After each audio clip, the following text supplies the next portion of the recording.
السلام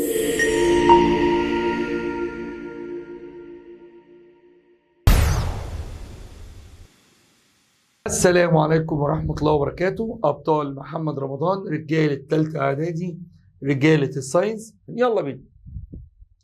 كنا بنتكلم على في الدرس ده أول حاجة قلنا يعني إيه علم الجيناتكس. جينا أول حاجة اتكلمنا على الجيناتكس. عايزك تمسك قلمك وتكتب جيناتكس يعني علم الوراثة، وتكتب لي جنبها study يعني ورقة. يلا نقرا يا مستر. في ملزمتك هتلاقي مكتوب It is the science that explain the transmission يعني انتقال ايه؟ الجينيتك تريتس. معنى كلمة جينيتك تريتس يعني الصفات الوراثية. طيب ازاي؟ قال لك باي ستادي، طبعا from one generation to another يعني من جيل لجيل. طيب ازاي؟ باي ستادي، بان احنا ندرس السيميلاريتي اوجه التشابه اند ديفرنسز اوجه الاختلاف ما بين البيرنت والاوف سبرينج. قلنا الاوف سبرينج معناها الابناء. يبقى تاني اول حاجه بسم الله الرحمن الرحيم، ورقه وقلم نمسك يعني ايه جينيتكس؟ علم الوراثه. ايه هو؟ الساينس اللي بيشرح ازاي بتتنقل الجينيتك تريتس من الجيل لجيل. ازاي؟ بان احنا ندرس السيميلاريتي والديفرنسز ما بين البيرنت والاوف سبرينج. احنا شبه بابا في ايه؟ شبه ماما في ايه؟ وهكذا. طيب جينا قلنا بالمره قبل ما نبدا قلنا التريتس نوعين او انواع الصفات نوعين. هتمسك معايا الملزمه. واحد يقول لي الله يا مستر انت هتقرا بقى الدرس كله النهارده معانا؟ كله، وهنراجع على كله، الم لك بقى الدرس. فهي بقول لك هي حصه والله العظيم مهمه جدا. اول حاجه قلنا الهيريداتري تريت او الصفات الموروثه. يعني ايه؟ يعني فقلنا اول حاجه الصفات نوعين، يا اما الصفات الموروثه يا اما الصفات المكتسبه. ايه الفرق؟ والنبي يا مستر رجع لنا عليها تاني. قلت لك حاضر يا ولد حاضر. انا شعري لونه اسود ليه؟ لاني ورثته من امي او ابويا. هل لو سافرت اوروبا هيقلب اصفر؟ مفيش. فالصفات اللي بتتنقل قلنا من البيرنت للاوف سبرينج اللي انا بورثها دي اسمها هيريداتري تريتس، يعني صفات موروثه. زي الهير كلر، السكين كلر، الاي كلر. طيب فيما يخص بقى في صفات ما بتتورث اللي هي بتيجي باي تيتشنج اللي هي اسمها الاكوايرد تريتس. انا مدرس، بس هل عشان انا مدرس لازم ولادي يتولدوا بيعرفوا يقروا ويكتبوا؟ مفيش الكلام ده. لازم ولادي عشان انا بعرف اعوم هم يعرفوا يعوموا؟ مفيش الكلام ده. ده لازم حد يعلمهم. تبقى العوم ده اكوايرد، الكتابه اكوايرد، القرايه اكوايرد، السواقه اكوايرد. كل دي مش بنورثها انما بنتعلمها بنكتسبها. يبقى مع بعض يلا هنكتب على الهيريداتري تريتس. امسك الملزمه واكتب معايا ستادي. وستادي يعني ورقه وقلم. قال لك traits that transmitted from parent to offspring، الصفات اللي بتتنقل من الاباء للاوف سبرينج. طيب كمل يا مستر. زي ايه؟ ادينا اكزامبل. قال لك زي الهير كلر لون الشعر، الاي كلر لون العين، السكين كلر لون الجلد. طيب اللي بعده الاكواير تريتس هنكتب عليها ستادي. ما انا بقول لك النهارده هقفل لك الدرس بما يرضي الله من اول صفحه لاخر صفحه. هنراجع كويس جدا على المعلومات، هنتقل على معلومات وقعت منكم كده شويه. على ما وصلنا ل ورك شيت 11 لقيت الناس وقعت مننا. طيب معلش مفيش مشكله. قال لك traits that not transmitted، هي دي ما بتتنقلش من البيرنت للاوف سبرينج. زي ايه؟ قال لك زي الكتابه، العوم، علمني العوم والنبي احمد، والسواقه. طيب ايه اللي بعده؟ جينا قلنا طيب مين اللي عمل علم الجينيتكس؟ اتضح ان الراجل اللي عمل علم الجينيتكس ما كانش عالم، ده كان قسيس في كنيسه اسمه جريجور مندل. الراجل ده لانه قاعد في الكنيسه فقال لك عايز اكسب وقت او استفيد بوقتي.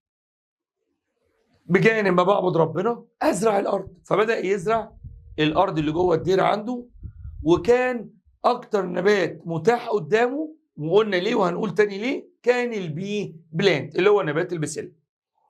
فيجي يقول لك كل سنه مين الساينتست اللي عمل علم الجيناتكس؟ هتقول له جريجور مندل. فبعد اذن جنابك امسك قلمك واكتب لي ستادي.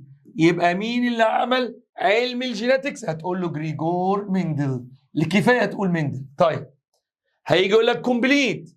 مندل عمل تجاربه على نبات مين؟ البي بلانت، نبات البسله. فلازم قلنا بيجي دايما سؤال يقول لك جيف ريزون، اكتب عليه ستادي. ليه مندل اختار نبات البسله؟ يلا نراجع عليهم تاني. اول ميزه قال لك البي ايزي تو بي بلانت، يعني زراعتها سهله. ارمي البسله في اي مكان، ارض زراعيه، صحراء، طينيه، صحراويه، اي حاجه بتطلع. ميه كتير، ميه قليل، بتطلع. جو حر، جو برد، بتطلع. فزراعه البسله سهله، مش هتتعبوا. يبقى اول واحده زراعتها سهله، يعني اعرف ازرعها بسهوله. 2 قال لك الميزه الثانيه في نبات البسله، احنا قلنا ايزي تو بي بلانت، ان اقدر ازرعها. قال لك هاز شورت لايف سايكل، دوره حياتها قصيره. يرمي البذره، المحصول يطلع على طول. بالمناسبه انتوا فكرتوني قبل ما اكمل، تعال نروح على الوايت بورد اللي انا بعشقها. كنا قلنا ان الفلاور فاكرينه على نوعين. اي ورده بيطلع منها ورق اخضر اللي هو اسمه السبل، ملناش دعوه بيه، فاكرينه ولا؟ طيب. وكان بيطلع ورق ملون اللي هو البتل، ملناش دعوه بيه. وكان بيطلع فيها الميل اورجان. اول ما الاقي المنظر ده يبقى الورده دي اسمها ميل فلاور. فاكرين؟ طيب مستر انت كنت بتشرح البي بلانت ليه؟ جي كده هقول لك ليه. لان عشان اكمل قرايه ليه مندل اختار البسله لازم اراجع على تركيب الفلاور او انواع الفلاور. طبعا كان بيبقى هنا في حاجه اسمها البولين جرينز. قلنا البولين جرينز اللي هي دي كده الحمراء دي اسمها ايه؟ بولين جرينز، حبوب اللقاح. دي اللي النبات بيتجوز بيها، النبات الميل. العضو ده كله اسمه ستيمن، عشان خاطر نحفظها. اسمه ايه قلنا؟ ستيمن. اسمه ايه قلنا؟ ستيمن. يبقى الورده اللي الاقي فيها ستيمن بس يبقى اسمها ميل فلاور. طيب الورده الثانيه او الشكل الثاني كان بيبقى عامل كده. يلا بينا بيطلع. يلا اول حاجه ورد اخضر، ورق اخضر اسمه سبل، مالناش دعوه بيه. ورق ملون اسمه بتل، مالناش دعوه بيه. اول ما الاقي العضو ده بقى بص عامل زي الفازه كده، شكله حلو قوي. العضو ده كده اسمه كاربل. بيبقى فيه هنا البويضه اسمها اوفيول. الله، ده زيها زي الست في الفيميل عندنا. ايه ده؟ في الانسان. العضو ده كله اسمه كاربل. خد بالك بقى اسمه ايه؟ يبقى عضو الميل اسمه ايه؟ احنا بنراجع ستيمن. الفازه دي كلها اسمها كاربل، اسمها كاربل. تعال نكتبها.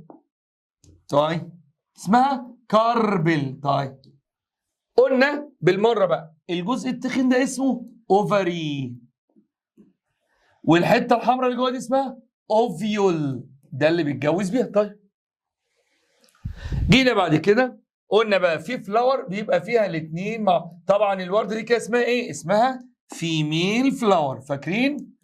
طيب واحد يقول لي الله يا مستر ده حلوه الحصه دي، انا بدات انت بتراجع على الكلام وانت بتقوله لنا لتاني مره الموضوع سهل. انا مش جاي اهزر معاك، انا جاي اخلي لك الموضوع يبقى سهل. طب واحد ما شافش بارت 1 وبارت 2، انا مش جاي اهزر معاك، باذنك يا رب هخليك تلم كل حاجه في بارت 3. طيب قلنا بيبقى عندنا ورق اخضر اهو اسمه سيبل، ماشي. ورق ملون اهو اسمه بيت، ماشي. بص بقى المفاجاه، بلاقي هنا في ايه؟ في عضو الميل اورجان اللي هو ستيمن، وكمان بلاقي الفيميل اورجان اللي هو الكاربون. وادي هنا البولين جرين الله الله الله الله. وادي هنا الاوفيول. هنا الورده دي اسمها باي سيكشوال فلاور او هيرما، فاكرين؟ فرودايت فلاور، يعني الورده اللي فيها الاثنين. طيب كنا قلنا بيتجوزوا ازاي؟ بتيجي النحله تنقل البولين جرين من هنا لهنا. العمليه دي اسمها، ركزوا معايا، العمليه دي اسمها، قولوا ورايا، بولينيشن. بولينيشن، فاكرين يا مستر؟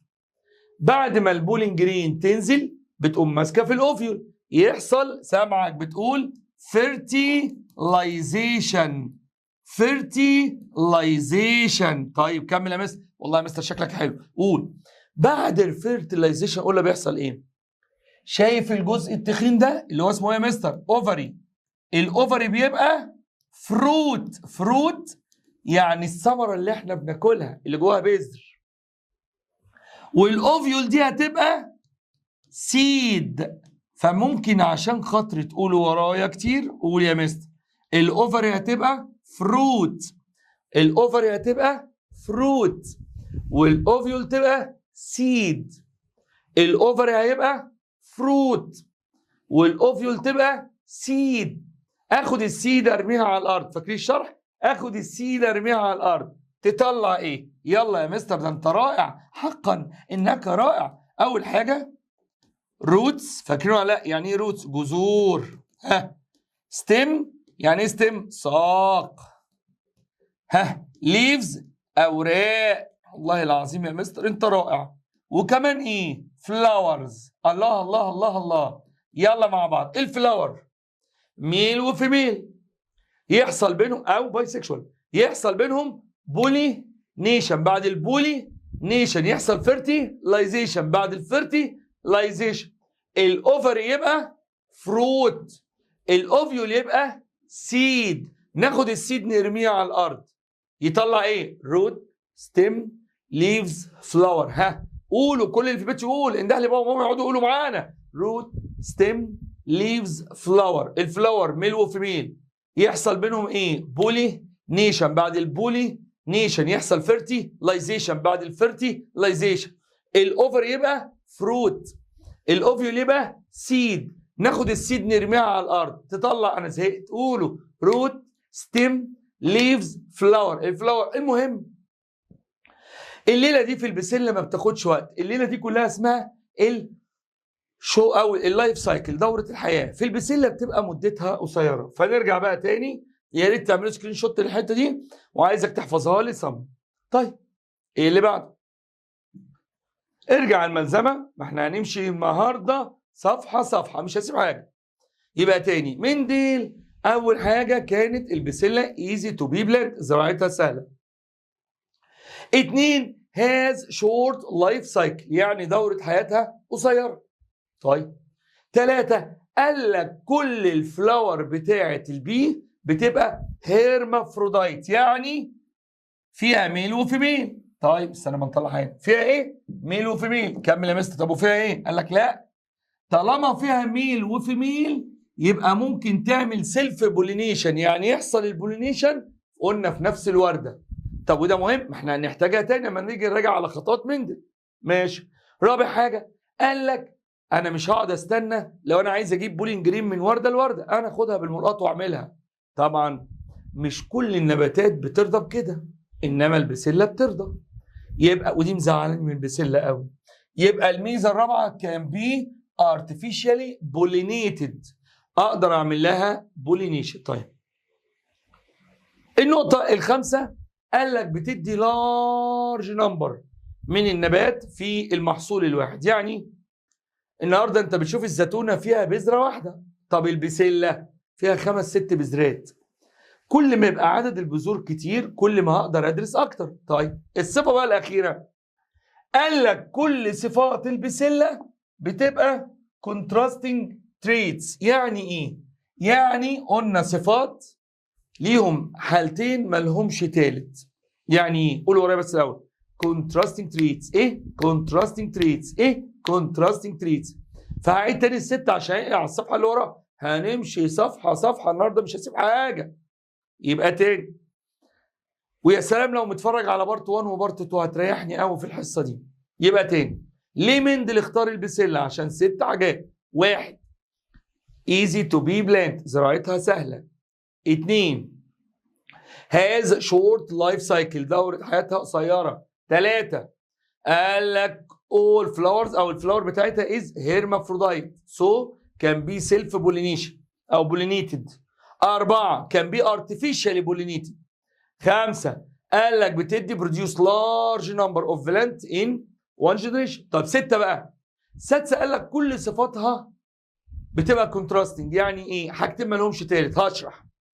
انا جبت راجل اسمر اتجوز 6 بيضة، لو العيال كلها طلعت سمراء يبقى الصفه السمراء دي هي القويه اللي اسمها الدوميننت، ولو السمراء هي لو والبيضه اختفت تبقى ريسيسيف. ما احنا قلنا الصفات القويه ايه؟ دوميننت، والضعيفه ريسيسيف. طيب كمل يا مستر. العيال جم محاويين، يا لهوي. ايوه، لون الجلد ليه درجات. هنا لون الجلد ليه درجتين ولا درجات كتير؟ درجات كتير. يبقى لون الجلد مش كونتراستنج. العينين في البني ادمين ليها الوان كتير قوي، صح؟ بني، والبني درجات، او اخضر درجات، او ازرق درجات. ده ليله جامده قوي. انما البسله كل صفاتها بتبقى كونتراستنج. البسله فيها 7 او 7 بيرز اوف تريت، 7 ازواج من الصفات لازم يتحفظوا صم. تعالى معايا، يلا نجيب صفحة 40، افتح الملزمة معايا صفحة 40. فخدنا الجدول ده عشان خاطري اكتب لي عليه في اي للصبح. حضرتك المفروض فاتح معايا الملزمة وبنشوف مع بعض. البسلة كان فيها 7 صفات. أول صفة أنا هقول بترتيبي ونكتب على الورقة. الفلاور كولر، يعني البسلة قلنا الفلاور بتاعتها ليها لونين، يا اما ريد يا اما وايت. جبنا نبات بسله فيه ريد فلاور مع نبات بسله فيه وايت فلاور، جوزناهم لبعض، لقينا المحصول طالع ريد فلاور. يبقى مين الصفه الدومينانت؟ الريد. ومين الصفه الريسيسيف؟ الوايت. يبقى بسم الله الرحمن الرحيم. اسمحوا لي انا همشي بترتيبي، ويا ريت لو تذاكر بترتيبي. يعني اول حاجه هنكتبها الفلاور كلر. قال لك الفلاور كلر ليها لونين، يا اما ريد يا اما وايت. لما جوزناهم لبعض مين اللي ظهر؟ الريد، يبقى الريد دومينانت. طيب ومين الضعيف؟ الوايت، يبقى الوايت ريسيسيف. طيب ايه اللي بقى؟ تاني حاجه، يعني معلش امشي بترتيب، انا بحب الترتيب بتاعي. قال لك الستيم لينس او الستيم هايت، ارتفاع الساق. البسله قلنا نوعين، يا اما طول يا شورت. جوزناهم لبعض المحصول كله طلع طول. يبقى تاني حاجه، معلش امشي بترتيب، الستيم او الستيم لينس، طول الساق. لقينا مين الصفه الدوميننت؟ الطول. ومين الريسيسيف؟ الشورت. ويا سلام لو تبقى حافظ الدوميننت وايه الريسيسيف، لانه بيجي يقول لك على فكره، يقول لك في طول الساق مين الصفه الدوميننت، فلازم ابقى حافظ الجدول. طيب نخش بعد كده على السيد كلر، لون البذره. قلنا في البسله يا يلو يا جرين. لقينا كل المحصول لما جوزناهم مع بعض طلع يلو. يبقى معلش تالت حاجه هتبقى السيد كلر. السيد كلر مين الصفه الدوميننت؟ يلو. مين الصفه الريسيسيف؟ جرين. اللي بعده تعال بقى ناخد الفروت كلر. الفروت اللي هو شكل قرن البسله من بره. بص لما بتسمع معايا الكلام لتاني مره بتلاقي الموضوع تقول لي يا مستر دي دي سهله، ما انا عارف انها سهله. قال لك يا جرين يا يلو، جوزناهم لبعض لقينا العكس، لقينا المحصول كله بيطلع جرين. يبقى رابع حاجه هاخدها الفروت كلر. هنا بقى مين الصفه القويه؟ الجرين. ومين الصفه الضعيفه؟ اليلو. خد بالك بقى، يبقى في السيد كلر مين القوي؟ اليلو. في الفروت كلر مين القوي؟ الجرين. طيب خامس حاجه السيد شيب. شكل البذرة. قال لك شكل البذرة يا إما سموث يعني ناعمة يا قريبة عاملة كده جميلة على السول يغدي، أو wrinkled يعني مكرمشة مجعدة عاملة كده. لما جوزناهم لبعض لقينا كل المحصول طالع سموث. ايه اللي بعده؟ قال لك الفروت شيب، شكل القرن. فاهم انا ليه ماشي بالترتيب؟ عشان ايه؟ بص، سيد كلر فروت كلر، سيد شيب فروت شيب. فاهم انا بعمل ايه؟ طيب يا اما swollen يعني منفوخ او فلاتد، يا اما زي ما انت شايف يبقى اسمه ساينس يعني محززه كده زي الفول الحراتي. جوزناهم لبعض لقينا المحصول طلع كله swollen، واللي اختفى الساينس. الساينس ليها اسم تاني اسمها بنشد اهي، بنشد يعني محززه. اخر صفه كان الفلاور بوزيشن. الفلاور بوزيشن قال لك شوف، لو الفلاور طلع ادي الاستيم اهو، لو الفلاور طالعه من الجنب يبقى اسمها سايد فلاور. لو الفلاور طالعه من الاخر خالص يبقى اسمها اند فلاور. لما بنجوزهم لبعض بنلاقي كل المحصول طالع سايد، يبقى ده الدوميننت. فهستأذنك لازم لازم لازم نحفظ الجدول ده. نرتاح شويه، وقف الفيديو عشان نرجع نكمل. يلا بينا هتفتح الملزمه صفحه 40. قال لك برضو من ضمن الشغل او من ضمن الحاجات اللي لازم نعرفها الجاميتس. انا كنت قلت لك وانا بشرح، قلت لك النبات عنده بولينج جرينز، مش دي الميل جاميتس يعني الخلايا بتاعت الذكر. اما الفيميل فلاور عندها اوفيولز اللي هي الفيميل جاميتس. اما بيتجوزوا مع بعض الصفات الوراثيه بتتنقل عن طريق مين؟ ما عن طريقهم. صح ولا مش صح؟ يبقى او بلاش، تعالى نقولها على الانسان. الانسان قلنا بيبقى عنده حاجه اسمها شاطر سبيرمز، والست عندها اوفيول. طيب دي سيل، طالما سيل يبقى جواها نيوكليس، وجوه النيوكليس كروموزوم، جوه الكروموزوم دي ان ايه، وجوه دي ان ايه جينز، كل الصفات بتاعت بابا. هنا الاوفيول كان ده اتكرر كتير جدا. جوه الاوفيول نيوكليس، جوه النيوكليس كروموزوم، جوه الكروموزوم دي ان ايه، جوه دي ان ايه جينز بتاعت ماما. بيقابلوا بعض وبيتكون حاجه اسمها زيجوت. ما هي دي عمليه الفيرتيلايزيشن. النبات برضو بيعمل كده. طب ما كل الصفات بتروح للزيجوت عن طريق مين؟ عن طريق السبرمز والاوفيول. يبقى الجاميتس نكتب عليها ستادي هي عباره عن ايه؟ بص، ريبرودكتيف سيلز يعني الخلايا اللي بنتجوز بيها. كمل، ذات كاري اللي بتشيل الجيناتيك تريتس فروم بوث بيرنت، هي اللي بتبقى جايه وشايله معاه. انا شبه امي وابويا. طب انا شبههم منين؟ السبرمز اللي جت من الاب والاوفيلز اللي جت من الام، فخدت حاجات من امي ومن ابويا عن طريق دول. يبقى الجاميتس تاني هنكتب عليها ستادي هي عباره عن الريبرودكتيف سيلز الخلايا اللي بنتجوز بيها. ذات كاري جيناتيك تريتس اللي بتشيل الصفات الوراثيه من البيرنت، من بوث بيرنت. طيب اللي بعده، انا مش لسه قايل لك ان الدي ان ايه عباره عن جينات؟ يبقى الجينات نكتب عليها ستادي، دي مهمه قوي، هي بارت من الدي ان ايه، صح ولا لا؟ طيب ومسؤول عن ايه؟ عن الابيرنس اوف تريتس. طبعا انا شعري ده موجود كده لاني واخد جين من ابويا اللون ده، من والدتي اللون ده. جلدي اللون ده لاني واخد جين من امي اللون ده. عينيا اللون ده لاني واخد جين من وهكذا. طيب فارجوكم عشان خاطر نحفظ الحاجات دي كلها، كل ده انا بقول لك المره دي بص هتلاقيني ماشي صفحه فعلا. بارت 3 ده مهم، هو بيقلب على الريفيجن على فكره. طيب والله يعني انا احتمال اقول لمستر هشام ياخد الفيديو ده ويخليه ريفيجن، والله العظيم. طيب جينا بعد كده في التايبس اوف تريتس. قلنا التريتس دي تقسيمه جديده بقى، يا اما دومينانت تريت يعني صفه قويه ونكتب عليها ستادي، او صفه سائده. هو الريسيسيف يعني صفه ضعيفه او متنحيه. احنا كبتوع لغات ما يهمناش نعرف كلمه سائده، نقول بس قويه. طيب وضعيفه. انا لما جبت الورده بتاعت الريد فلاور وجوزتها للوايت فلاور لقيت كل الصفات طالعه ريد، يبقى مين الصفه القويه؟ الريد. ومين اللي اختفى؟ الوايت. يبقى الوايت هي الصفه الضعيفه. انا جبت التعريفين. يبقى الدومينانت تريت it is the trait that appear in all individuals، يعني في جميع افراد الفيرست جنريشن، الجيل الاول. ابويا وامي اتجوزوا، كل اخواتي وانا طالعين قصيرين زي امي، يبقى صفه الاسر دي هي الدومينانت تريت. طب والصفه الطول بتاعت ابويا اختفت بقى، كل سنه طيب، فبقى اسمها ريسيسيف تريت.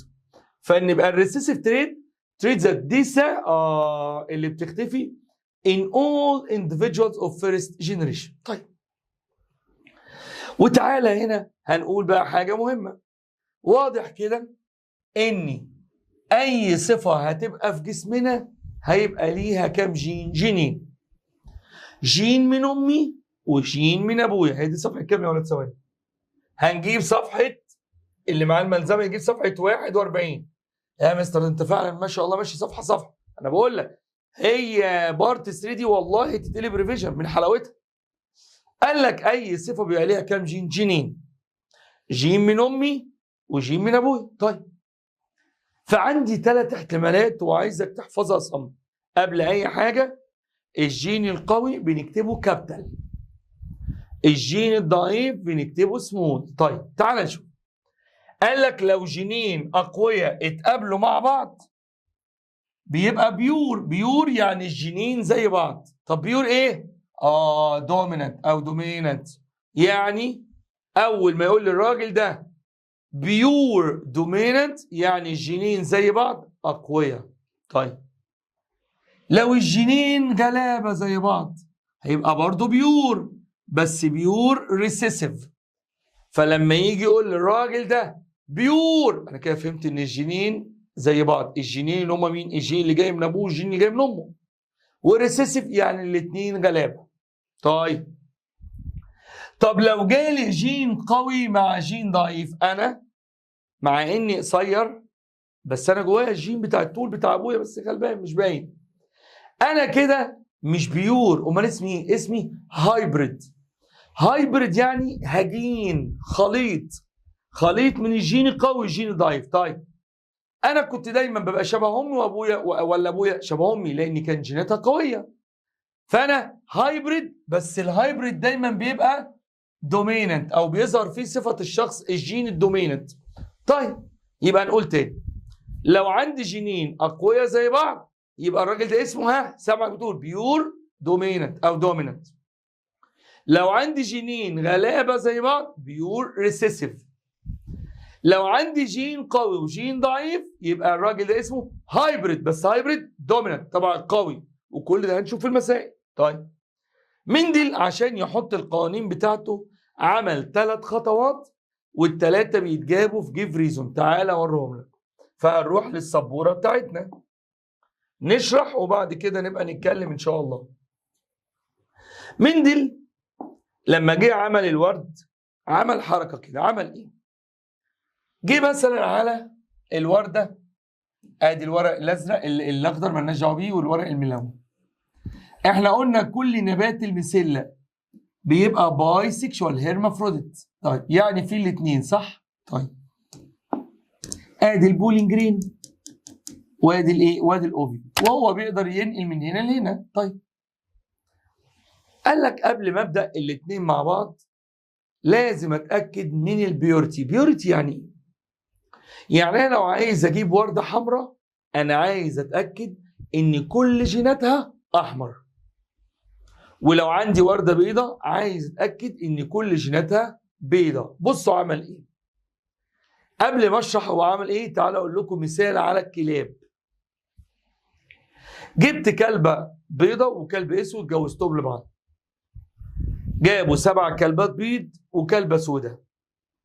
مشيت الكلبه السوداء قلت لها امشي، خدت ال7 البيض جوزتهم لبعض، جابوا 18 كلبه بيضاء وكلبتين سود، مشيت الكلبتين السود قلت لهم امشوا. جبت الكلاب البيضاء دي جوزتهم لبعض، جابوا 30 كلبه بيضاء ومفيش كلاب اسود، جوزتهم لبعض جابوا 60 كلب ابيض ومفيش كلاب سوداء، جوزتهم لبعض جابوا 200 كلب ابيض ومفيش كلاب سوداء. انا كده اتاكدت ان الكلاب البيضاء دي بقت بيور ولا لا؟ بيور. ده اللي هيعمله مندل. عمل ايه؟ جه مثلا الورده دي لونها احمر، بس هو عايز يتاكد ان هي بيور. بص عمل ايه؟ راح عمل سيلف بولينيشن، جاب البولين جرين من هنا لهنا، حصل بولي نيشن. يلا بعد البولي نيشن حصل فيرتيلايزيشن، بعد الفيرتيلايزيشن الاوفري ده بقى فروت، والاوفري بقى سيد. زرع البذر، طلع ورد كتير احمر وفي شويه ابيض، حرق الابيض، راح واخد ورده حمراء منهم، عمل لها سيلف بولي نيشن. فبعد البولي نيشن حصل فيرتيلايز. بص هو مندل تعب بجد. كل اللي بشرحه ده عمله على 7 صفات، فقصه كبيره. طيب خدت سنين من عمره. المحصول طلع جزء كبير جدا احمر وفي شويه احمر، حرقهم وعمل سيلف بولينيشن في الاحمر، المحصول بقى احمر بس. فضل يعمل سيلف بولينيشن والمحصول يطلع احمر، يعمل سيلف بولينيشن المحصول يطلع احمر. كده اتاكد ان الورده دي بقت بيور ريد، يعني كل جيناتها ار.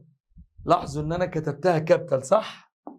عارفين ليه؟ مش احنا في الجدول من شويه قلنا ان الريد صفه قويه ولا لا؟ يا مستر يا بكار. جه على الورده البيضاء قعد يعمل لها سيلف بولينيشن كذا مره. حلو الكلام، لحد ما ربنا كرمنا وعرفنا نخليها بيور، يعني خلاص ما بقتش بتجيب غير ورد ايه؟ ابيض. خلاص ادي الورده الوايت. خلاص كده خليها دلوقتي دبل سمول، خليها بس، هي كده غلط بس خليها دلوقتي. ليه يا مستر اعملهم سمول؟ لان الابيض ريسيسيف صح؟ طب يلا بقى، آن الاوان بقى، عايزين بقى نعمل ايه؟ خلاص جاب الورده الحمراء البيور وجاب الورده البيضاء البيور، عايز بقى يجوزهم لبعض عشان يشوف مين القوي ومين الضعيف. انا طبعا كتبت كده لان انا عارف الدرس.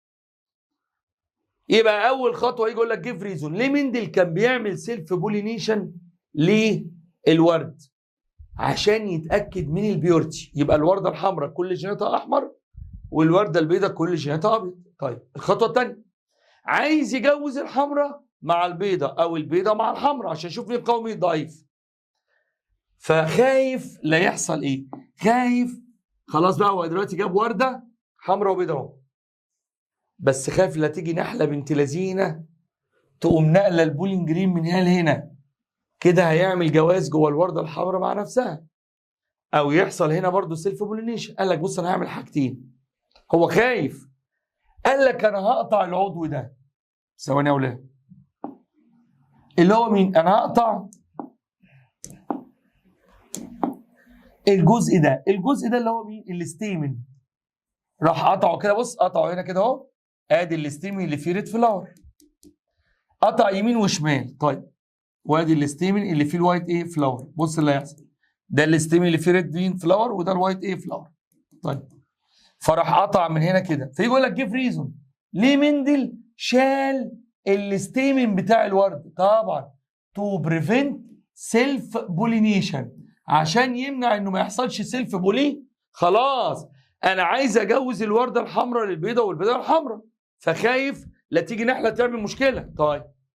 طب ما هو في برضه مشكله، ممكن على ما دول ينضجوا تقوم جايه لي نحله جايبه بولينج جرين من ورد تاني خالص. قال لك بقى مش ناقصين قرف، نعمل ايه؟ البق ده اسمه ستيجما، راح مغطيه بكرتونه كده. قال لك انا هغطي الاستجما ليه؟ عشان ما يجي لهمش اي بولينج جرين انا مش عايزه. فيقول لك جيف ريزون ليه مندل كان بيغطي الاستجما؟ تقول تو بريفنت، عشان تمنع اني unwanted pollination، اي بولينيشن انا مش عايزه. طيب وراح عمل ايه؟ راح واخد بولينج جرين من البيضه دي وراح حطها هنا، شال الغطا حطها وقفل، وخد بولينج جرين من الريد شال الغطا حطها هنا، كده جوزهم لبعض. حصل بولينيشن، بعد البولينيشن حصل فيرتيلايزيشن، بعد الفيرتيلايزيشن الاوفري بقى فروت والاوفيل بقى سيد، جاب السيد ورماه على الارض، المحصول كله طلع ريد فلاور. كده عارف ان مين القوي الريد ومين الضعيف الوايت. اللي انا عملته ده هو عمله بقى في ال7 صفات اللي انا كنت مديك الجدول بتاعهم. يا طول بالك يا مندي. فارجع لي بقى تاني على الملزمه. يلا بينا. فتعالى نشوف المندل ستيبس، كله يجيب لي صفحه دي في الملزمه، صفحه 41. يلا بينا. 41 بنقول ايه؟ هيجي يقول لي جيب ريزون ليه مندل، اكتب لي عليها ستادي. ليه مندل كان بيعمل سيلف بولينيشن في نفس في كذا جيل؟ هتقول لي على طول to make أو to be sure of the purity، عشان يتأكد من نقاء الصفة. يعني الوردة لو حمراء يبقى كل جيناتها أحمر، الوردة لو بيضاء يبقى كل جيناتها أبيض. طيب اللي بعده يقول لي جيف ايه؟ ريزون. يلا بينا. اكتب لي على جيف ريزون التاني ستادي. يلا بينا. ما هو عمل 3 خطوات والثلاثه مهمين. بص بالمقصه. ليه مندل كان بيشيل الستيمن قبل ما الانسر يبقى ناضج؟ عايز يشيله بسرعه طبعا عشان يمنع اي سيلف بولينيشن. مش عايز يحصل سيلف بولينيشن. انا عايز اجوز الورده مع الحمراء مع البيضاء والبيضاء مع الحمراء، مش عايز تتجوز مع نفسها. طيب اللي بعده اكتب عليها ستادي. ليه مندل كان بيغطي الاستجما، البق بتاع الورده، الحته دي التخينه دي كان بيغطيها. ليه؟ to prevent pollination that not wanted، عشان يمنع اي بولينيشن انا مش عايزه. طيب اللي بقى بنحميك يا عم، كتبت لي عليهم ستادي. يلا بينا نخش بقى في الجد. فرح مندل اول حاجه حط مبدا اسمه البرنسبل اوف كومبليت دوميننس. اكتب لي عليه تيست. مبدا السياده التامه. مندل لاحظ ان كل ما يجيب نبات بسله بيور ويجوزوا النبات بسله بيور بس مختلفين في صفتين، فصفه قويه وصفه ايه؟ ضعيفه، ما كانش بيظهر غير الصفه القويه. مفيش هزار. لو جبت صفه دوميننت مع صفه ريسيسيف مش هيظهر الا الصفه الدوميننت. خلاص ما تعرفونيش. طيب فايه هو بقى المبدا ده؟ انا بقول لك تيست فتحفظه لي. صم بيقول ايه؟ قلنا ذا ابيرنس هو ظهور الدوميننت او الدوميننت هيريديتري تريت، ظهور الصفه الوراثيه القويه in the individuals في افراد الفيرست جينيريشن، الجيل الاول. طب وده امتى بيحصل؟ لما تو individuals copulate، يعني يتجوزوا، واحد منهم بيور دوميننت والتاني بيور ريسيسيف. ودي كانت مقدمه لقوانين مندل. مندل هيدينا مقدمه قوانين دلوقتي مهمه جدا. فمندل عمل قانونين. قلنا حاجه اسمها مندل فيرست لو، او اسم الدلع بتاعه لو اوف سيجريجيشن اوف فاكتور، قانون فصل الجينات وهنعرف ليه. والقانون الثاني كان اسمه مندل سكند لو، الاندبندنس لو، قانون الاستقلال. فتعالى ناخد مندل فيرست لو مندل سكند لو. بس قبل ما اقولهم هبدا اشتغل على الخمس مسائل اللي بيجوا لازم يجي منهم. ويلا بينا بس نشوف الساعه الاول بتاعه الكاميرا ونرجع تاني. يلا بينا. احنا لسه في صفحه 41. كان بيقول لي مندل فيرست لو هنكتب عليها ستادي، طبعا مهم جدا جدا جدا. خلاص احنا بنخلص ما تقلقوش، بنفنش اهو. وادي دقني لو خلصنا دلوقتي. اللي هو بيسموه ما بين قوسين لو اوف سيجريجيشن اوف فاكتورز، قانون فصل الفاكتورز اللي هو الجينات يعني. فقلنا بيقول if two pure individuals، لو عندي فردين نقيين different in one pair of trait، مختلفين في زوج من الصفات، يعني مثلا واحد ريد فلاور والتاني وايت فلاور. so after crossing، بعد ما بيتجوزوا، قال لك only one trait appears in the first generation، ما بتظهرش الا صفه واحده في الجيل الاول اللي هي قويه. but in the second generation، لكن في الجيل الثاني the two traits، الصفتين بيظهروا بس بريشيو 3 to 1، 3 للقوي الدوميننت وواحد للضعيف. يلا نشرح. هنا هنرجع بقى للسبوره، وعايزك تركز معايا، ابوس ايديك في اللي انا هعمله ده. ونروح بقى للوايت بورد. الوايت بورد هنا انا بقول لك اهو هديك 5 6 مسائل كده، نقول 7 ايا كان، ما بيخرجش منهم الامتحان. يا مستر انت كنت بتشرح مندل فيرست لو، ما انا لازم اديك مساله عشان افهمك من الفيرست لو. بيقول لي ايه؟ بي بلانت،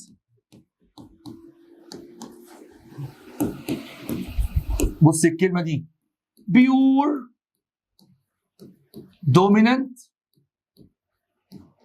ريد فلاور، ماشي، كروسنج ويز، اتجوزت، بي بلانت نبات بسله تاني، بيور ريسيسيف وايت فلاور. انا اوعدك ان بعد ما تتفرج على الست سبع مسائل دول انت ان شاء الله هتكون جاهز لاي حاجه في مندل. بيقول لي ايه بقى؟ فايند، اوجد لي الجيناتيك تريتس، الصفات الوراثيه in first and second generations. يلا بينا، ورزق ورزقكم على الله. بسم الله الرحمن الرحيم. اول ما تجيلي مساله زي كده بعمل ايه؟ الاول تعالى نشوف ازاي بنكتب. هو قال بيور دومينانت ريد فلاور، اقوم جاي هنا كده على جنب اقول والله بيور دومينانت هو اللي بيقول ها ريد ها فلاور، بيقول اتجوزت بنعمل لها علامه اكس. لما تلاقوني بعمل اكس كده يعني ده جواز. اتجوزت مين؟ تعال نشوف. بيقول لي بيور ريسيسيف وايت فلاور، اكتب يلا ها بيور ريسيسيف ها يلا ها وايت فلاور. يلا بينا. هنعمل ايه؟ بنيجي على جنب كده، والحاجات اللي اعملها دي مهمه جدا. اكتب بي يعني بيرنت. هنكتبهم ازاي يا مستر؟ يلا بينا. هو قال بيور يبقى الجينين زي بعض، دومينانت يعني الجينين كابيتال، ريد اول حرف من الريد ايه؟ ار، جدع.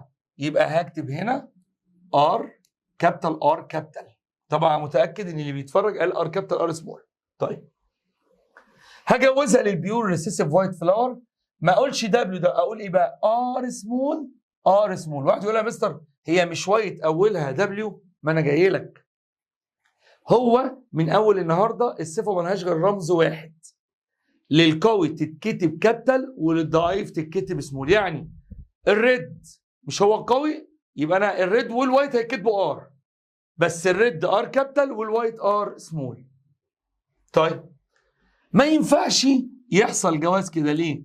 لازم نفصل الجاميتس، وعشان كده بيسموه اللو اوف سيجريجيشن. بص ايه اللي هيحصل. يلا يا سيدي بسم الله الرحمن الرحيم. انا كنت قلت لك في الترم الاول ان السبيرمز بيبقى فيها نص الكروموزوم والاوفيولز نص الكروموزوم، نفس الكلام هنا. ما ينفعش البولينج جرينز يبقى فيها الاثنين ار، لا يا ار يا ار، دول الاحتمالين. والاوفيولز ما ينفعش يبقى فيها ار وار، لا يا ار سمول يا ار سمول. هنا بيبقى عندي 4 احتمالات. ايه هم؟ ان الاول يجي مع الاول، او الاول يجي مع الثاني، او الثاني يجي مع الاول، او الثاني يجي مع الثاني. كنا بنقولها ازاي؟ ايه الاول مع الاول، والاول مع الثاني، والثاني مع الاول، والثاني مع الثاني. فبنكتب هنا F1 يعني الفيرست جينيريشن. حصه مهمه قوي يا اولاد والله العظيم. الار كابيتال تيجي مع ار سمول تبقى ار كابيتال ار سمول. مين القوي؟ الار كابيتال، يبقى ده ريد. الاول مع الثاني يبقى ار كابيتال ار سمول. الثاني مع الاول ار كابيتال. مستر والنبي ما تلخبطنا. طب اكتبها لنا دلوقتي دبليو. حاضر. تعال والله ما انا كاسفكم، ونبقى نرجع نكتبها تاني مفيش مشكله. هكتب هنا دبليو سمول عشان تفهموا هعمل ايه. مشكلتي في قلبي. طيب هكتب هنا ار ايه، يلا ادي دبليو وادي دبليو. يلا ايه الاول مع الاول يبقى، يلا بخش بقى كده ملوش لازمه. قلبي هعمل ايه في قلبي؟ ار كابيتال وادي دبليو. مين القوي؟ الريد ولا الوايت؟ ريد، يبقى ده ريد مش بيور بس ريد. والاول مع الثاني ار دبليو. مين القوي، الريد ولا الوايت؟ الريد، يبقى ريد. مش بيور، هو هايبريد، ايه يعني بس قوي، تبع الريد. والتاني مع الاول ار كابيتال دبليو اهو، والتاني مع التاني. هلاقي المحصول كله طالع 100% ريد فلاور. يعني ما ظهرش الا صفه واحده اللي هي الصفه القويه. صح ولا مش صح؟ طيب قال لي هات الجيل التاني، يلا بينا نجيب الجيل التاني. هناخد اي اتنين من الابناء دول نقول لهم يلا تعالوا نجوزكم لبعض. ماشي، ادي الار اهو وادي الدبليو، ادي الار اهو وادي الدبليو، يلا. طب ينفع دول يتجوزوا كده؟ لا، لازم نقسم الجينز. تعال نشوف، يلا بينا. فيبقى عندي 3 4 اهو، يا اما ار ودبليو، وهنا برضو ار ها ودبليو. يلا، قلنا دايما بنشتغل بشغل الاحتمالات، ايه الاول مع الاول والاول مع الثاني والثاني مع الاول والثاني مع الثاني. F2 يعني السكند جنريشن. يلا بينا. الاول مع الاول تبقى ار ده احمر على ابويا بطيخ، والاول مع الثاني ار دبليو ريد وايت، بس مين القوي؟ الريد، يبقى ريد. والتاني مع الاول يبقى دبليو ار، بس ما ينفعش نكتبها كده، لازم نكتب الكابيتال قبل السمول، فيبقى ار دبليو. والتاني مع التاني دبليو دبليو. هنا هتلاحظ ان 75% من المحصول، يعني 3/4 المحصول ريد، و25% من المحصول وايت، او 3 من الافراد طالعين ريد وواحد طالع وايت. عايز اقول لك ان الاكزامبل ده هو اللي هيشرح لك مندل فيرست لو. بيقول ايه؟ if two pure individuals اهو، ادي pure dominant و pure recessive different in one pair of trait، ده ريد وده وايت. so after crossing، بعد ما بيتجوزوا only one trait، ما بتظهرش الا صفه واحده in the first generation. But in the second generation the two traits، الصفتين appear، بيظهروا with ratio 3 للدومينانت 1 للريسيسيف، يعني 3/4 المحصول للقوي وربع للضعيف. ودي كانت المسألة الأولى، يا ريت تاخدوها سكرين شوت عشان نخش على المسألة الثانية. أنا مستنيكم تاخدوا سكرين شوت. إيه اللي بعد؟ تعالى ناخد المسألة الثانية. المسألة الثانية هي هتبقى المسألة الأولانية. طب ليه؟ أنا كنت بهودك واضطريت أكتب دبليو، لكن معلش أنا آسف، مش همشي أنا بالطريقة دي. تعالى بقى نشوف هنعمل إيه. صلي على النبي. بيقول لي مستر أنت هتعيد؟ هعيد. ليك حاجة عندي؟ لا. يلا. يلا بينا، يلا بينا. ده أنت بالك طويل قوي يا مستر، إحنا ورانا إيه؟ إحنا واخدين منكم فلوس، نشتغل بقى. يلا بينا. يلا بينا، احتكر مع الله. بيقول لي ايه؟ هتحلها تاني؟ هحلها لي بقى بالطريقه الصح. بيقول لي عندي بي بلانت بيور دوميننت ريد فلاور اتجوز بي بلانت بيور ريسيسيف وايت فلاور، هات الجينيتك تريتس في الفيرست والسكند جنريشن. طيب يبقى هنا ار كابيتال. هنا بقى ايه الصح؟ ما اقولش ار دبليو، اقول ايه بقى؟ بص، ار سمول. طب امال انت ليه شرحتها كده من شويه يا مستر؟ عشان بس افهمك. لكن الصح من النهارده مفيش الا سيمبل واحد بكتبه كابيتال للصفه القويه واكتبه سمول للصفه اللي قصادها الضعيفه. طيب يلا بينا. يبقى هنا ار وار اللي هو الجميس، وهنا ار وار. يلا، عندي صفه الاحتمالات، ايه الاول مع الاول يبقى ار كابيتال ار سمول، ايه الاول مع الثاني ار كابيتال ار سمول، ايه التاني مع الاول ار كابيتال ار سمول، والتاني مع التاني ار كل المحصول طالع ريد فلاور. الار سمول معناها وايت مش ريد، هاخد اي اتنين من دول ونجوزهم مع بعض، بس ما ينفعش اجوزهم كده، لازم نفصل الجميز. فاول واحد يبقى ار كابيتال وار سمول، والتاني واحد ار كابيتال ار سمول. يلا بينا.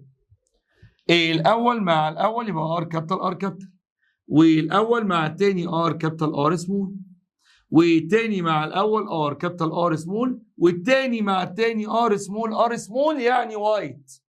وخدوا بالكم الصفه الريسيسيف ما تظهرش الا بيور، لان هحتاجها كمان شويه. الصفه الريسيسيف ما تظهرش الا بيور. طيب خش على المساله الثانيه. اتفضل يا باشا، معاك 30 ثانيه او بسرعه تاخد سكرين شوت. نخش على المساله الثالثه. بسم الله.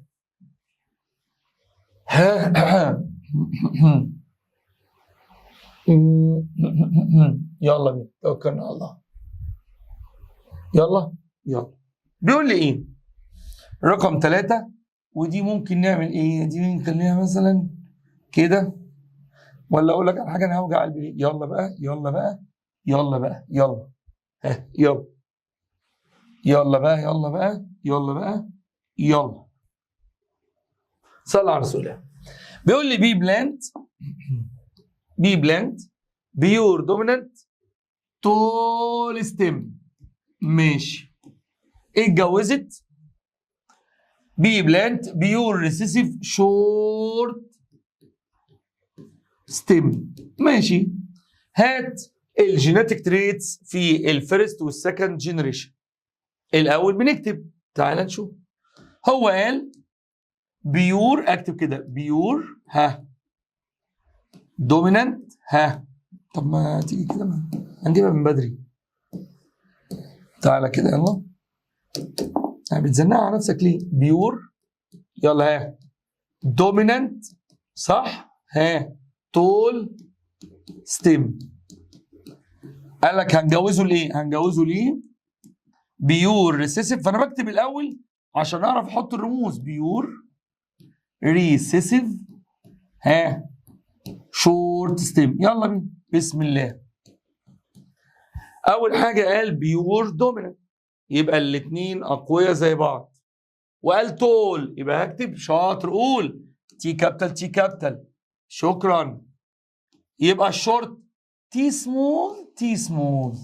هو قال بيور ريسيسيف، يبقى الاثنين غالبا زي بعض. ما اكتبش بقى اس سمول، اكتب تي سمول تي سمول. يلا. طب ينفع يتجوزوا كده؟ لا. يلا نفصل. يبقى تي كابيتال تي كابيتال، تي سمول تي سمول. يلا تعال نشوف. هنقول ادي الاول وادي الثاني، ادي الاول وادي الثاني. يلا. الاول مع الاول يبقى تي كابيتال تي سمول، والاول مع الثاني تي كابيتال تي سمول، والثاني مع الاول تي كابيتال تي سمول، والثاني مع الثاني. الله الله الله الله، ده نفس اللي فاتت. والله ما هي قاعده ثابته. هيطلع المحصول 100% طول ستيب. طيب ايه اللي بعده؟ هناخد اي اتنين من دول لان كلهم شبه بعض. خد بالك ما يطلبش منك جيل اول وجيل تاني الا اذا كان الجيل الاول كلهم شبه بعض. يلا نفصل الجينز. يبقى تي كابيتال تي سمول تي كابيتال تي سمول. بنكتب فيهم كده 1 2 علي وحسين. الاول مع الاول، والاول مع الثاني، والثاني مع الاول، والثاني مع الثاني. تي كابيتال تي كابيتال طويل طويل عمر شافعي. والاول مع الثاني تي كابيتال تي سمول برضه طويل. والثاني مع الاول تي كابيتال تي سمول، ما انا بكتب الكابيتال الاول برضه طويل.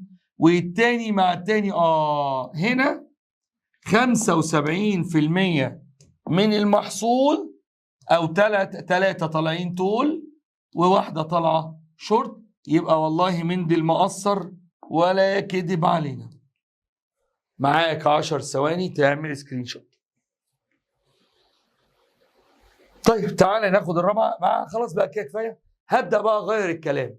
تعالى نشوف يقول لي ايه، وركز بقى في المساله رقم 4 و5. بعد 4 و5 هنقوم داخلين على طول على المندل سكند لو، اللي هو الجزء اللي فاضل اللي هو كان سهل قوي. خدوا بالكم هتلاحظوا النهارده الموضوع اسهل بكتير جدا. طيب يلا بينا. بيقول لي بي بلانت بيور، لا هنا بقى نخليه بسم الله هايبريد دومينانت وماله. يلا يا عم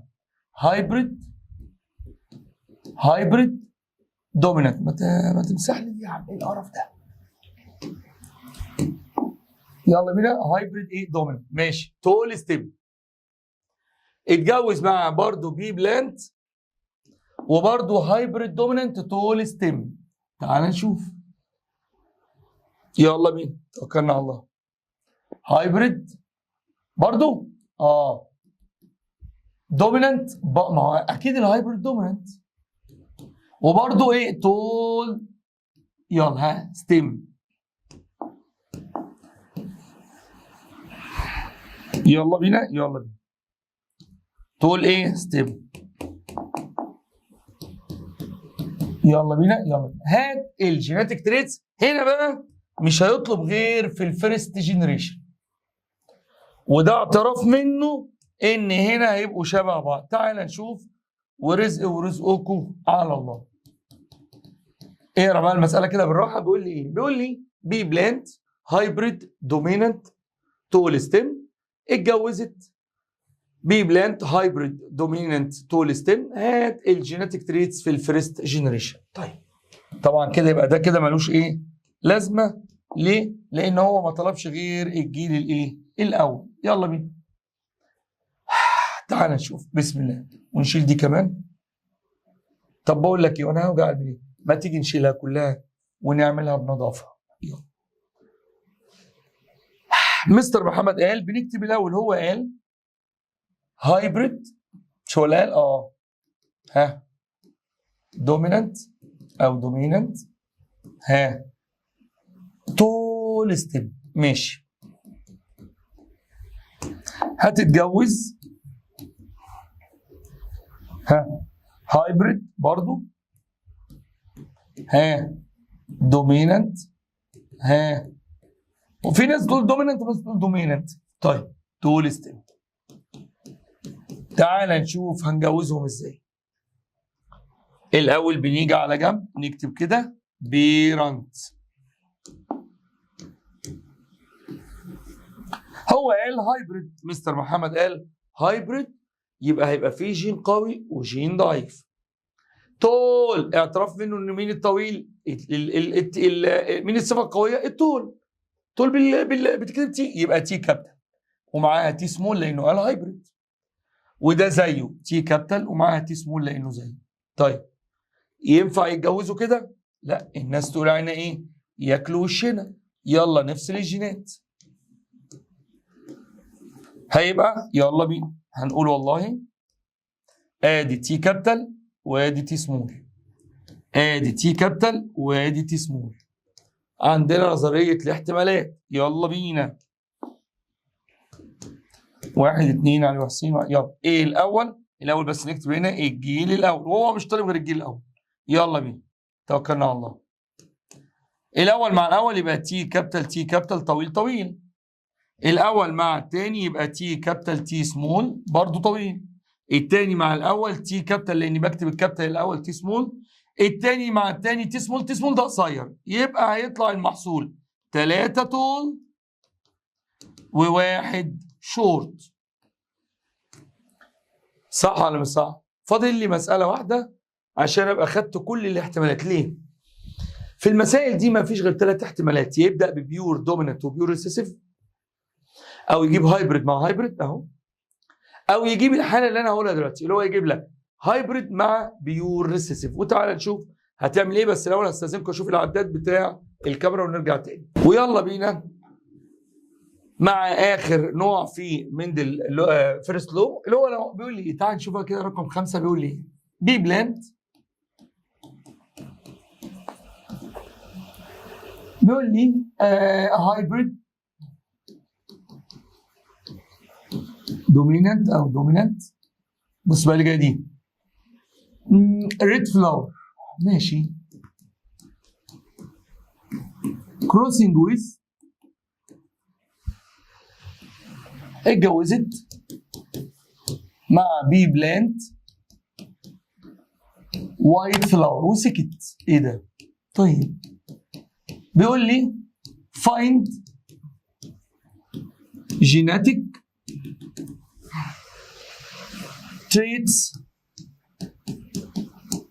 in first generation. تعال نشوف. يلا بينا يلا بينا. وده حته مهمه قوي.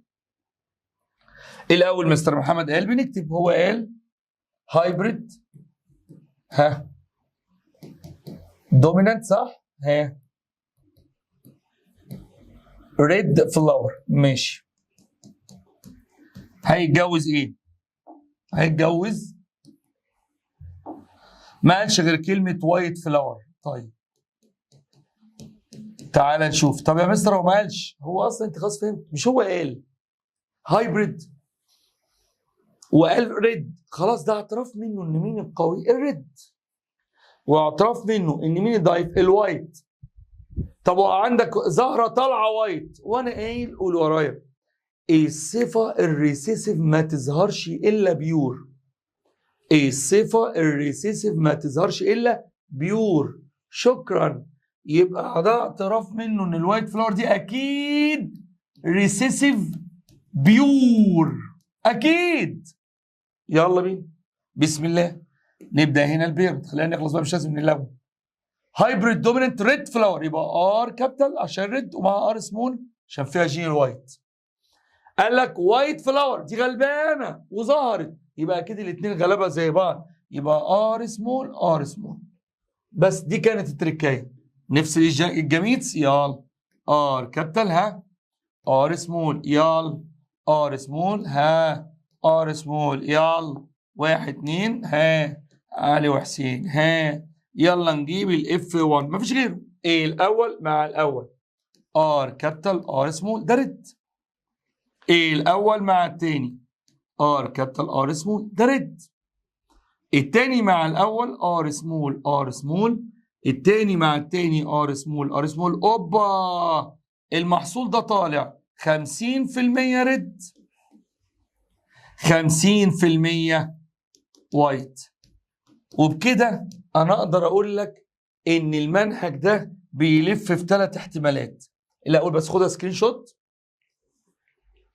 ايه هم ال3 احتمالات يا مستر؟ تعالى اوريك. اني لو انا بجوز بيور دوميننت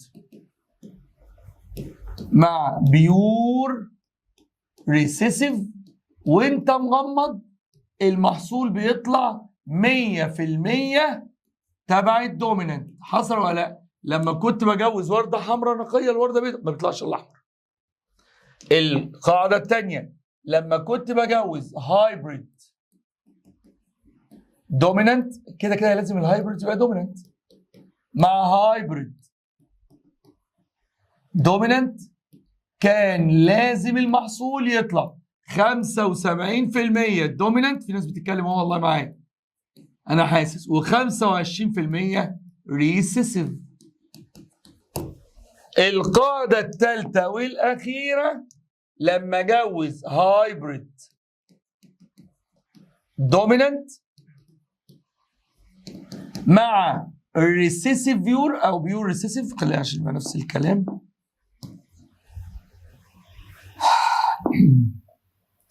بيور ريسيسيف فكانت بتطلع 50% دوميننت 50% ريسيسيف. ارجو من حضرتك تاخد دي سكرين شوت وتحفظها لي صم. ويلا نرجع على الملزمه، شكلكم نسيتوا. يلا بينا. لا انا مدرس عاجبكم والله، والله مدرس جامد. بيقول لي اوعى يا عم.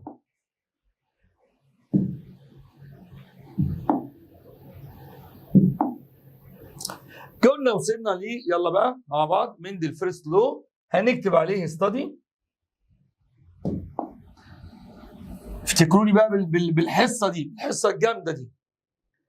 قال لك بيسموها لو اوف سيجريجيشن اوف فاكتورز، قانون فصل الجينات. بيقول يلا if two pure individuals، لو عندي فردين نقيين different in one pair of traits، مختلفين في زوج من الصفات. so after copulate، بعد ما بيتجوزوا only one trait appears، ما بتظهرش الا صفه واحده في الفيرست جنريشن، لكن في السكند جنريشن التو تريتس بيرجعوا يظهروا مع بعض بس بنسبه 3 دومينانت 1 ريسيسيف.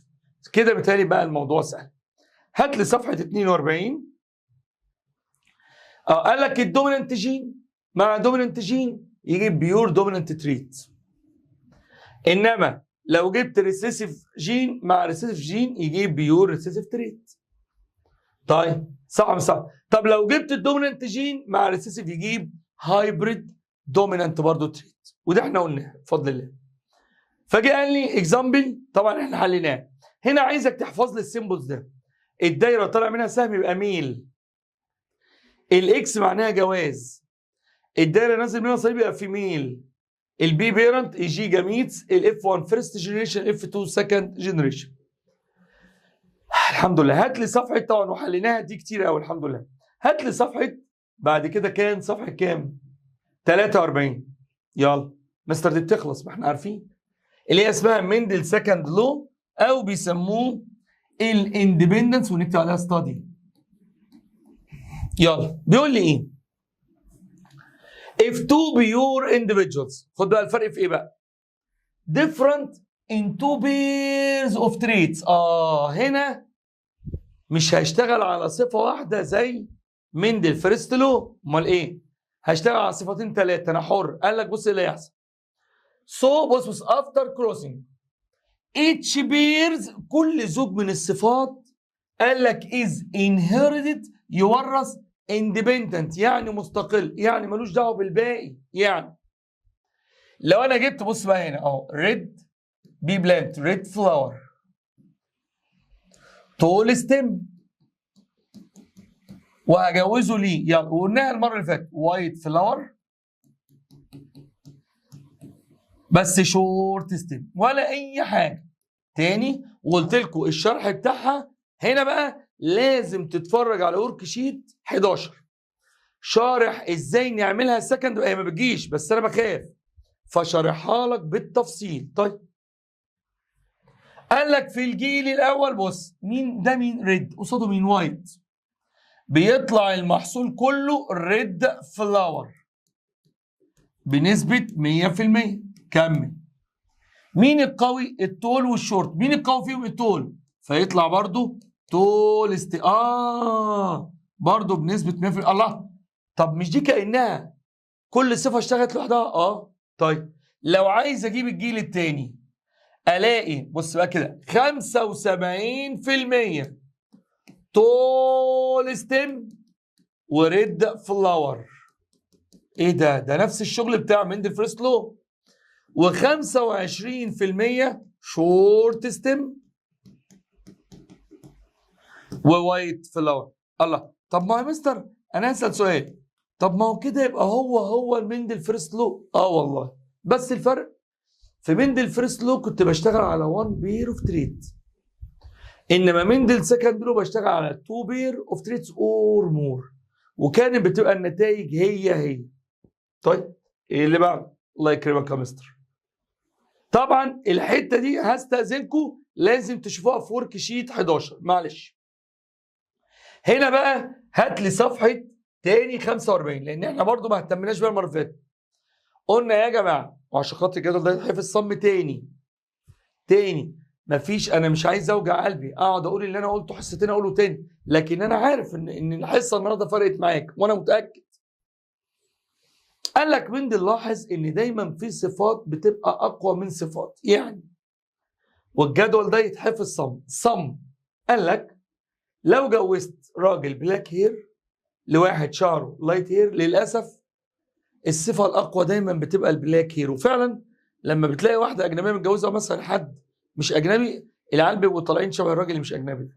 طيب 2، لو الشعر كيرلي يعني خشن، بس احنا بندلع ونقول كيرلي، اتجوز واحده شعرها ناعم، للاسف احتمال كبير بيبقى دايما الشعر الكيرلي اقوى. لا دي صفه حلوه دي، الحمد لله ربنا. قال لك لو واحد عينه واسعه، ودي بقى انا واخدها فعلا من والدي كانت عينه واسعه، والدتي لا عينها ضيقه، طلعنا كل اخواتي طالعين عينيهم واسعه وايد. دايما صفه العين الواسعه هو مندي نلاحظ ان دايما في صفات بتبقى بطبيعتها قويه عن الصفات. طيب قال لك لو واحد عينه براون بني او دارك، اتجوز واحده عينيها ملونه كولرد، انسى حبيبي، دايما البراون اي بتبقى اقوى من الكولرد اي. اللي بعده لو واحد عنده ديمبلز اللي هي النغزات، حاجه حلوه دي برضه حلوه. اتجوز واحد ما عندوش، تلاقي العيال كلهم طالعين ايه حلوين كده وفيهم الايه الديمبلز دي اللي هي النغزات. فريكلز اللي هي النمش، قال لك لو ما فيش نمش واتجوز واحده عندها نمش، كل العيال بتطلع ما عندهاش نمش، فتقول الله طب ما دي حلوه. لا، النمش من علامات الجمال. طيب معلش بقى نصيبكم. قال لك الاير لوب اللي هو ده، الاير لوب يا اما بيبقى كونكتد لازق كده في الوش، يا اما فري او سيبريتد منفصل. لما تبص لاسرتك هتلاقي كلهم معظمهم الاير لوب بيبقى سيبريتد منفصل. اخر حاجه الابيليتي تو رول ذا تانج، انك تقدر ترول التانج بتاعك تلفه. فعلا لما كنت في القاعه بقول مين يعرف يعمل الحركه دي، كان معظم القاعه بترفع ايدها. فالابيليتي تو رول تانج بتبقى اقوى من الابيليتي من الديسابيليتي تو رول تانج، الصفه دي اقوى من الصفه دي. فيجي سؤال انا بقول لك هيجي في الامتحان، بعد اذنك امسك قلمك واكتب معايا ستادي، محدش ينكر، لا حصه محترمه. بيقول لي ايه؟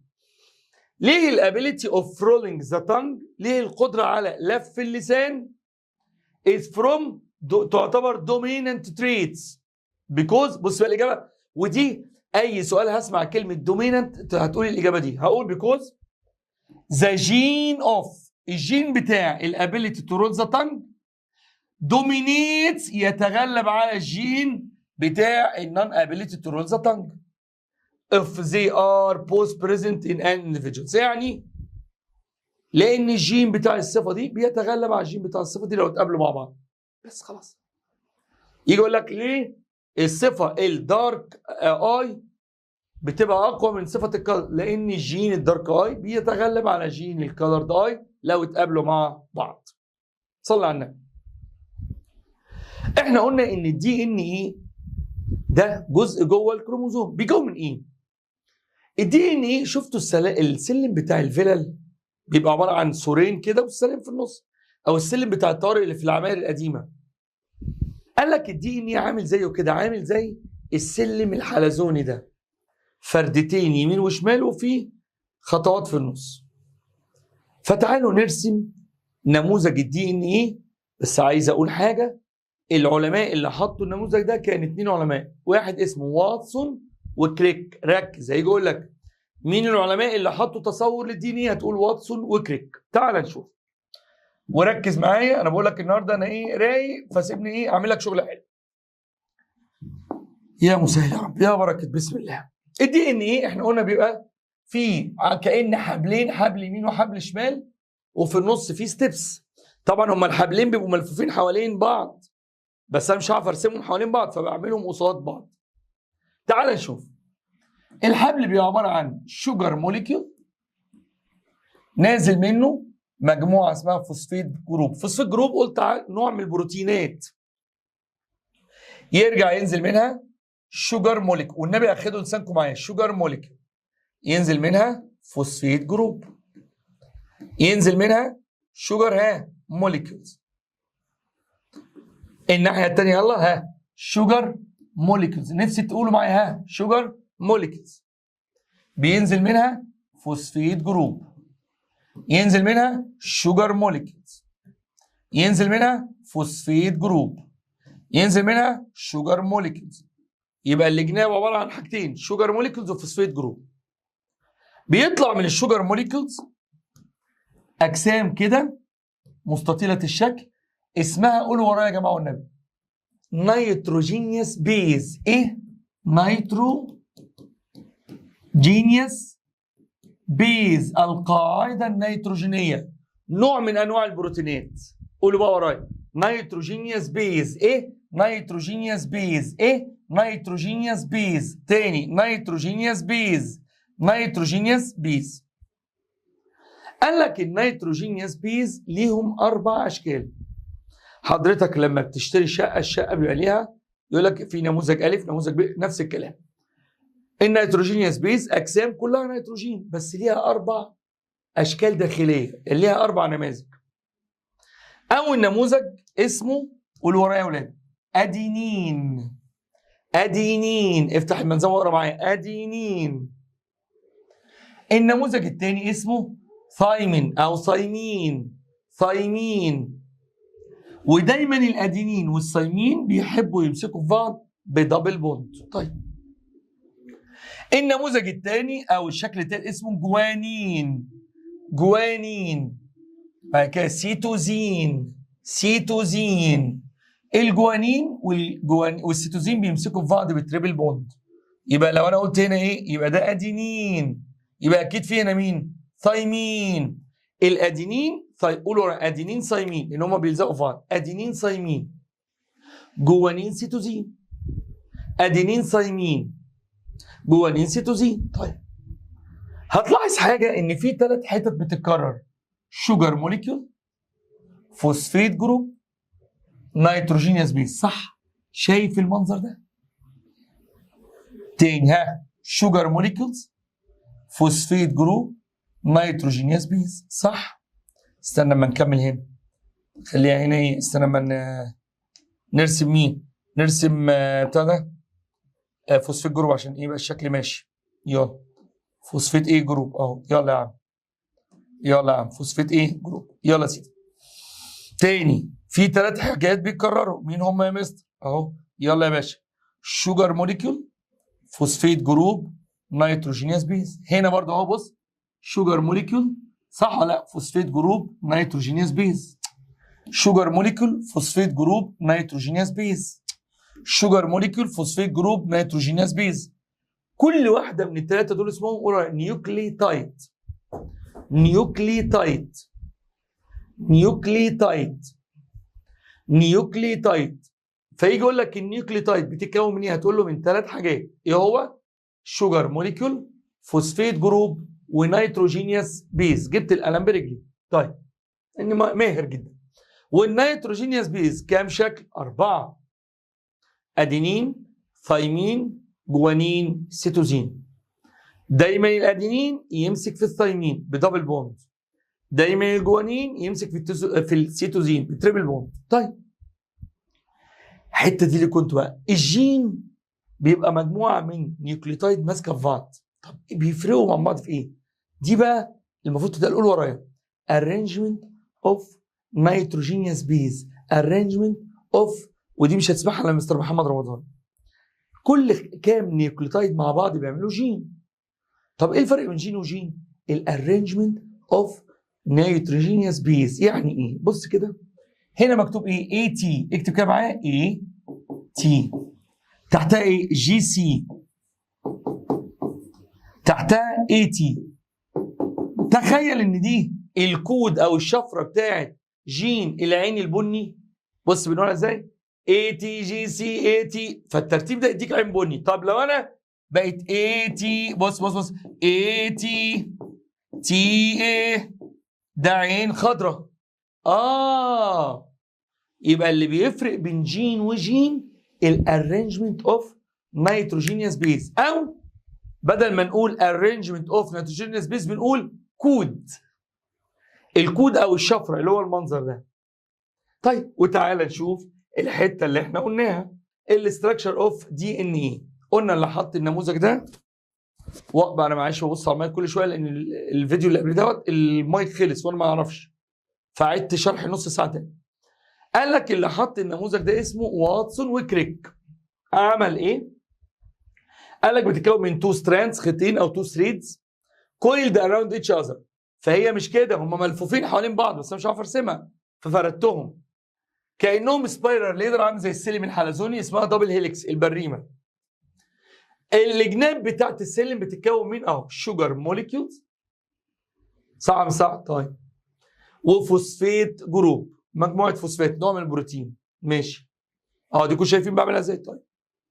طب الستبس اللي هي اللبني دي بتبقى حاجه اسمها نيتروجينيوس بيز. اهو نيتروجينيوس بيز، ودول 4 انواع هنحفظهم صم. هتمسك القلم وتكتب كده على جنب وتوقف لي الفيديو وتعيش حياتك. ايه هم يا مستر؟ يلا: ادينين ثايمين جوانين سيتوزين او سيتوزين، هي ادينين ثايمين جوانين سيتوزين. طيب قال لك الادينين، ودي معلومه مهمه، بيحب يمسك في الثايمين بدبل بوند، اما الجوانين بيحب يمسك في السيتوزين بتريبل بوند. معلومات عامه والله. فقال لك الله، طب ما انا كده ممكن اقول حاجه، هي عباره عن شوجر موليكيولز مع نيتروجينيوس بيز وفوسفيت جروب، صح؟ شوجر موليكيولز اهو، بص الله الله الله الله الله الله الله الله الله الله الله، ايه ده يا مستر ده؟ قال لك الثلاثه دول اللي بيمسكوا فيها دول بيعملوا حاجه اسمها نيوكليتايد، اسمها نيوكليتايد. فتعال نشوف كده. فقال لك يبقى الدي ان ايه كونسيست اوف سمول يونتس، اسمهم اهو نيوكليتايد، والنبي تحفظوها صم، نيوكليوتايد او نيوكليتايد. كل نيوكليوتايد هيجي يقول لك، بيجي يقول لك النيوكليوتايد بيكون من ايه؟ هتقول له شوجر موليكيول، فوسفيت جروب، نيتروجينيوس بيز. اخر حاجه ازاي الجين بيشتغل؟ قلنا جم 2 علماء اسمهم بادل وتاتوم، اسمهم كده ماليش دعوه والله. بادل فين؟ بادل وتاتوم، دول اللي قالوا لنا ازاي الجين بيشتغل. هستأذنك هرسمها تاني على البورد وتحفظها صم. اول ما يقول لك ازاي الجين بيشتغل هتعمل زي ما انا هقول لك. طبعا كده كل سنه وانتم طيبين، خلاص الدرس قريناه كله مع بعض النهارده، ما سبتش حاجه. تعالى بقى اخر حاجه هكتبها عشان نبقى ماشيين مع بعض محترمين وما نخسرش بعض. صلى على النبي. قلنا جه عالم اسمه بادل وايه وتاتوم، قال لك الجين بيشتغل ازاي؟ قولوا ورايا. كود انزيم بروتين تريت، والله ما بهزر، كود انزيم بروتين تريت، والله ما بهرج، كود انزيم بروتين تريت، كود انزيم بروتين تريت. قال لك بص يا سيدي، اتش جين، كل جين هاز بيبقى عنده، بص بقى بص عنده ايه؟ سبيشال كود، صح؟ اي جين هو عباره عن سبيشال كود، كود خاص بيه، صح ولا لا؟ طيب السبيشال كود ده بيعمل ايه؟ قال لك ده بروديوس او بينتج ايه؟ قال لك سبيشال انزيم. ده الانزيم ده الراجل اللي هيبني البروتين اللي هيطلع منه الصفه. طب كمل يا مستر. لا بالازرق اهو. يبقى كل جين عنده ايه؟ كود، الكود بينتج انزيم. كمل يا مستر. قال لك الانزيم ده بيعمل ايه؟ قال لك فورمينج، بيكون، خدوا اوعوا تستهونوا بالكلام ده، فورمينج يعني بيكون ايه؟ قال لك بيكون سبيشال بروتين. البروتين ده الخامه اللي هتطلع منها الصفه. الله، ايه يا جماعه بقى؟ سبيشال بروتين. طيب كمل يا مستر. انا عندي بروتين الشعر الاسود، فطبيعي هيظهر ايه؟ قال لك ابيرز. البروتين ده بيعمل ايه؟ بيظهر سبيشال تريت، الصفه الخاصه بتاعتنا. اتاريك بتقول يا مستر، قول ورايا. كود انزيم بروتين تريت، كود انزيم بروتين. اللعبه دي اللي قالها مين؟ قالها بادل وتاتوم. يلا معايا. كود انزيم بروتين تريت، كود انزيم بروتين تريت. يلا معايا. كود انزيم بروتين تريت، كود انزيم بروتين تريت. اللي عملها مين؟ بادل وتاتوم. كل جين عنده سبيشال كود بيكون سبيشال انزيم اللي بينتج سبيشال بروتين اللي بيظهر سبيشال. يعني انا وانا زيجوت كان جوايا كود الشعر الاسود، فالكود ده كون انزيم، الانزيم ده الصنايعي اللي هيشتغل ده تخصص شعر اسود، فبدأ يكون بروتين اللي هي الخامة اللي هيطلع منها الشعر الاسود. كده بفضل الله اعتقد الحمد لله وانا متأكد ان بقت يونت 3 كلها بقت كويسة معاكم. انا الهدف من الحصة دي انك تطمن قوي انا قريت الحمد لله الدرس كله، ما سبتش كلمه غير لما قلتها مع المستر. كل سنه وانتم طيبين.